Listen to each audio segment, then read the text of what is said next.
Good morning, students.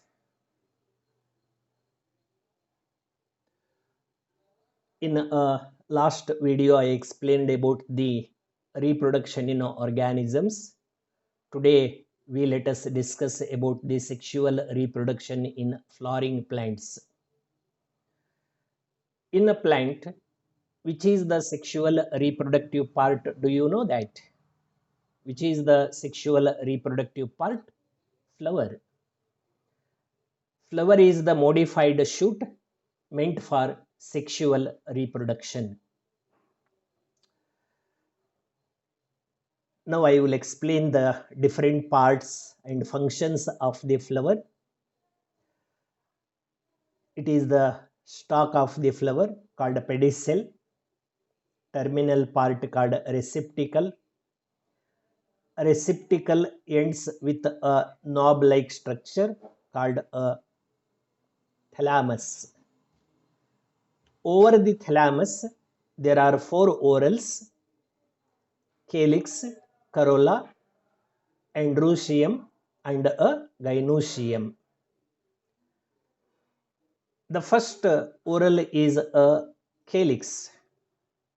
Its members or units are called sepals. Sepals are the units. This calyx is generally small sized and green colored as leaf.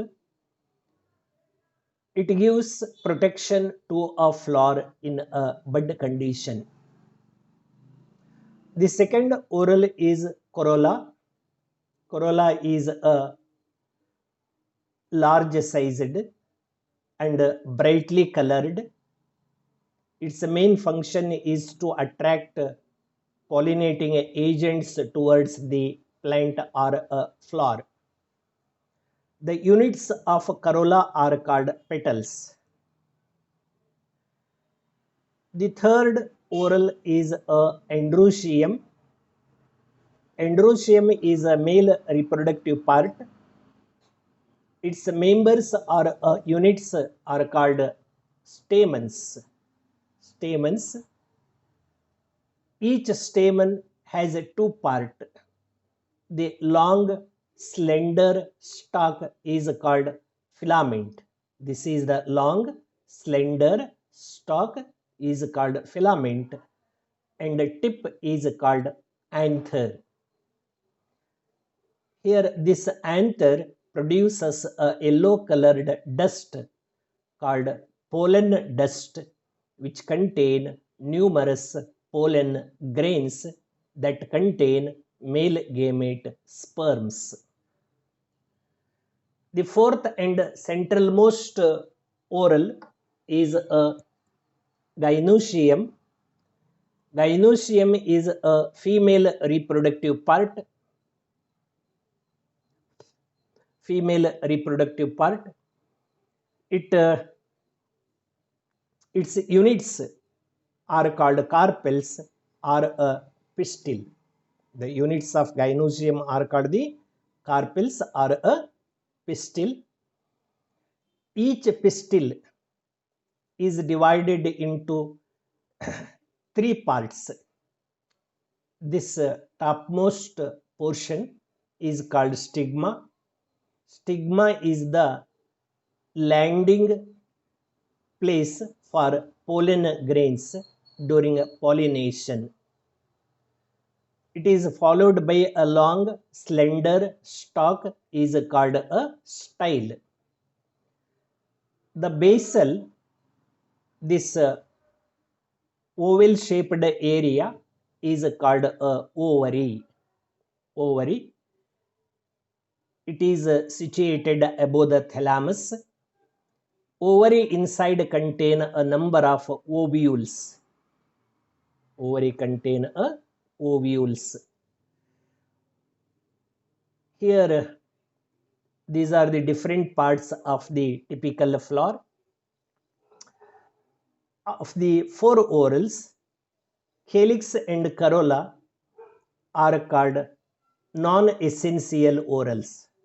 Calyx and corolla are called non-essential orals, whereas androecium and gynoecium are called essential orals, because in absence of androecium or in absence of gynoecium, reproduction cannot takes place.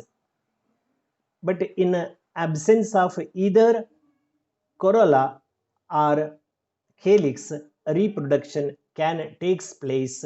So these two orals are called non-essential orals. Next, we learn about the internal structure of the anther. Internal structure of the anther. I will show that in my next slide. See here. This is the transverse section of young anther. This is the TS of the young anther. It has two lobes. This is a right lobe and a left lobe. Single anther, if has two lobes, that anther is called dithecous anther. Inside anther consisting four sacs, 1, 2, 3, 4 sacs. These sacs are called pollen sacs or microsporangium. The sacs are called microsporangium. Here there is a group of special tissue called connective, through which anther connected to the filament. Of this TS of young anther, the small sector is enlarged here, magnified. This wall of the anther consisting of four layers. This is the outermost layer called epidermis. Made up of that is cylindrical shaped, thin walled, single layered parenchymatous cells. Next, there is another second layer is called endothecium. Next, these two layers are called middle layers. All the three layers, epidermis, endothecium, middle layers, gives protection to a anther, and when anther become mature, these layers dioecious, means breaks open and releases pollen grains into the air. This is the fourth layer called tapetum. This layer is called tapetum. It is made up of large sized parenchymatous cells. Each cell contains dense cytoplasm and a prominent nucleus. Dense cytoplasm and a prominent nucleus. These cells synthesis food materials. These tapetum cells synthesis food materials. By that it nourishes the pollen grains, provide food to the pollen grains. Next, this is the sac enclosed by the layer tapetum. This centralmost space is filled with a special type of tissue called sporogenous tissue. It is filled with a sporogenous tissue. The cells of sporogenous tissue are called pollen mother cells. Pollen mother cells. Gradually, these pollen mother cells undergo a meiotic cell division or reductional cell division. By reductional cell division, When one this sporogenous cell divide produces 4 haploid cells. That cluster of 4 haploid cells is called tetrad. That is called the tetrad. After dissociation of the tetrad, 4 pollen grains will separate. So when anther completely matures, these layers breaks open and releases that pollen grains into the air. Next, we learn about the structure of the pollen grain. See, this is the pollen grain, also called microspore, produced in a microsporangium. That process is microsporogenesis. The process of formation of pollen grain or a microspore is called microsporogenesis. Pollen grain is a very small, minute, spherical or oval shaped, microscopic structure, externally covered by 2 layers. This is the outer layer called exine. This outer layer exine is made up of highly resistant chemical substance called sporopollenin. That chemical substance is called sporopollenin. That sporopollenin give protection to a pollen grain against the heat, acids and alkalis. This is the inner layer called intine. Intine is made up of 2 chemical substances. One is pectin, another cellulose. So it is pectocellulosic layer. Each pollen grain inside contain 2 highly unequal sized dot cells. This is the large sized cell contain dense cytoplasm with irregular shaped nucleus is called vegetative cell. The main function of this vegetative cell is to develop pollen tube after pollination. It develops the pollen tube. Another small sized cell called generative cell floating over the vegetative cell cytoplasm. This generative cell contain little cytoplasm with a haploid nucleus. It undergo mitotic division. Which division? Mitotic division, and produces 2 daughter cells.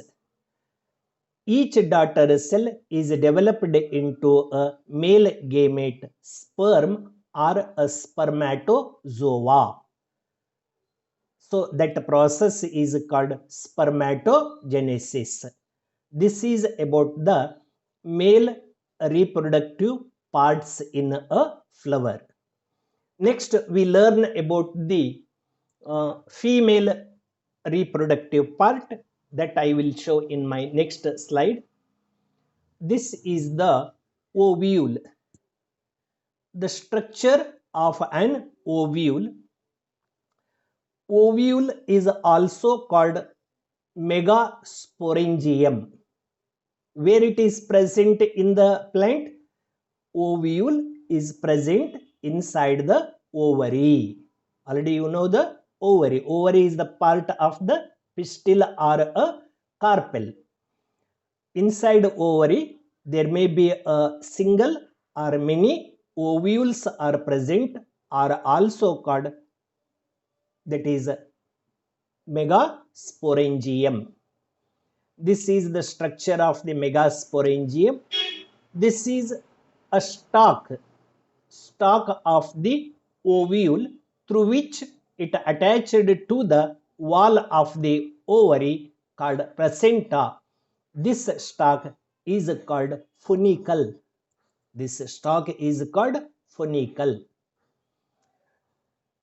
Next,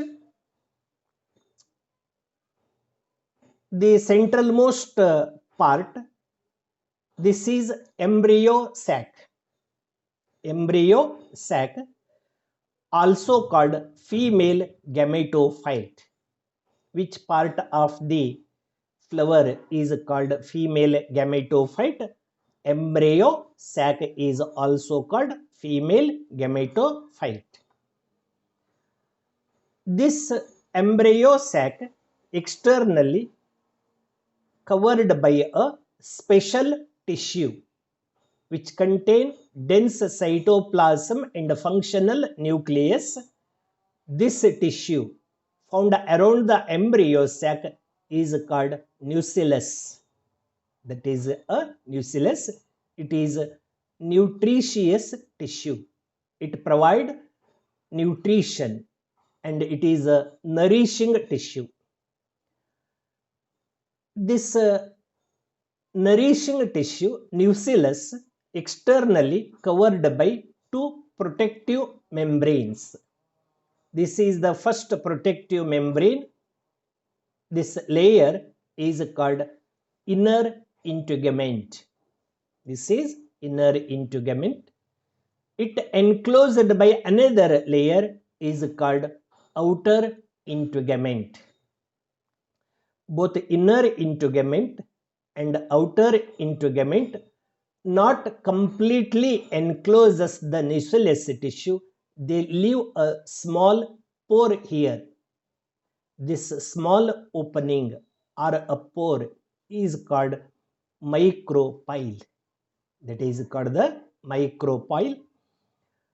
The outer integument where it attached to the funicle, that point is called hilum. Hilum. So this ovule shows a definite polarity.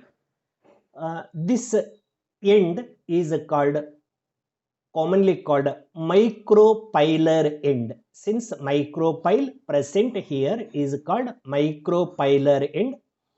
Its opposite end is called chalazal end or a chalazal pole. It shows a definite polarity. This is a chalazal end or a pole. This is a micropylar end or a pole. It is the structure of the ovule. Structure of an ovule. Next, we learn about the detail about this female gametophyte. Which you called female gametophyte?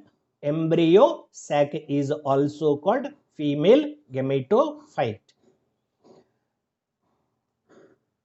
See, this is the female gametophyte, the structure of embryo sac. Embryo sac externally covered by nucellus tissue. This is chalazal end. Chalazal end. This is micropylar end. The chalazal end consisting 3 haploid cell. 1, 2, 3. 3 haploid cells together called antipodals. All the 3 haploid cells together called antipodals. And this is micropylar end. Micropylar end also contain 3 cells. 3 cells, 1, 2, 3. Here middle cell is called egg. It will be haploid. This is the egg. On either side of the egg, there are two cells are called synergids. These cells are called synergids. So this is the functional egg. Two synergids together called egg apparatus. Egg always lies towards micropylar end. The two synergids cell towards their basal region has a finger-like projections. This apparatus is called filiform apparatus. This filiform apparatus helps for directing growth of pollen tube into the egg cell during fertilization. How many cells lies towards the chalazal end? 3 called antipodals. How many cells present towards the micropylar end? 3 cells called egg apparatus. Here at the middle of the embryo sac, there are only 2 nuclei are present. 2 nuclei are called polar nuclei. These 2 nuclei are called polar nuclei. This cell is called central cell. It will be diploid. Central cell is diploid, consisting 2 polar nuclei. Tell me, in an embryo sac, count how many cells are there? 1, 2, 3 towards chalazal end. 1, 2, 3 towards micropylar end, total 6. And at the middle region of the embryo sac, there is one central cell. Total how many cells? 7 cells. 7 cells are present. Count the number of nucleus. How many nucleus are there? 1, 2, 3, 4, 5, 6, 7, 8. So total 8 nucleus present in a embryo sac. But how many cells? 7 cells. So this stage is called 7-celled 8 nuclei stage of the embryo sac. This is about the female gametophyte embryo sac. Now I am showing the world largest flower. World largest flower. Its name is Rafflesia arnoldi. Rafflesia arnoldi. This is a parasitic plant. Can grow to be 3 feet across and weigh up to 15 pounds. This is the largest flower in the world. Name Rafflesia arnoldi. Similarly, I will show another flower that is tallest flower in the world. It is there in your textbook. Amorphophallus. The flower is Amorphophallus. It will be 6 feet tall flower. 6 feet tall flower. It is there in your textbook. It may ask for 1 mark. Name Amorphophallus. It is the tallest flower. Which is the largest flower? Largest flower is the Rafflesia arnoldi is the largest flower. Which is the tallest flower? Amorphophallus is the tallest flower. Next, now I am showing a complete whole pistil. Whole pistil. This is a pistil. You know that this is the stigma, style, ovary. Inside ovary there is a ovule. After the pollination, the pollen grains transfer from anther and land over the stigma, either through air or through insect or any other animals. That process is called pollination. After landing on the stigmatic surface, that pollen grain absorb sugary fluid secreted by the stigmatic surface.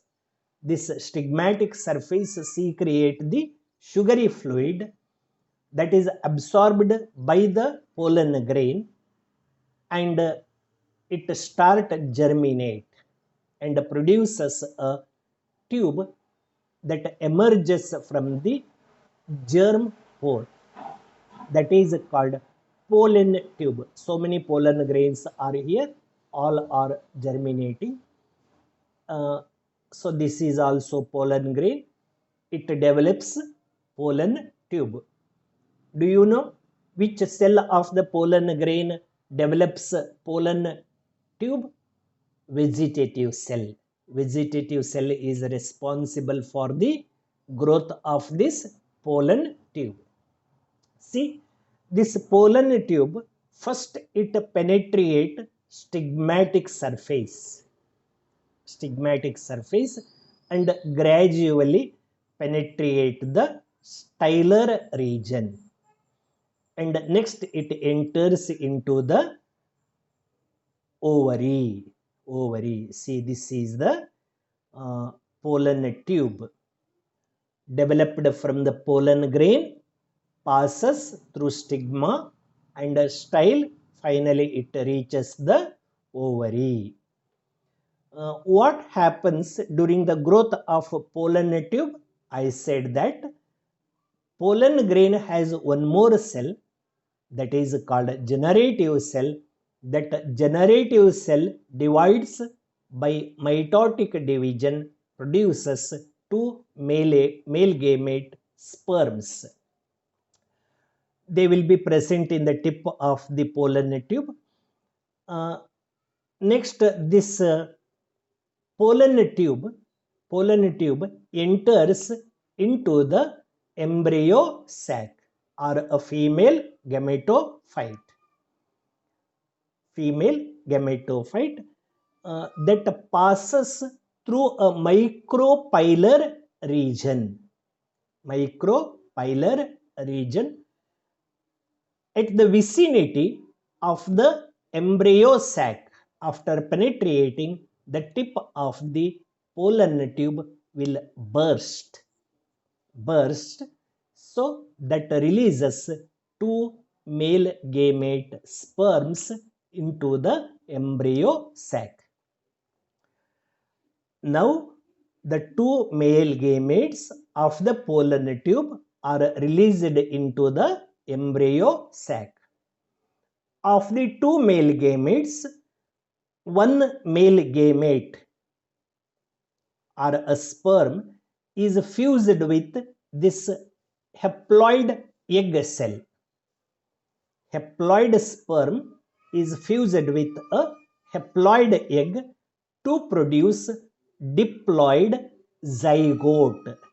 This process of fusion of male gamete sperm and egg is called syngamy or fertilization.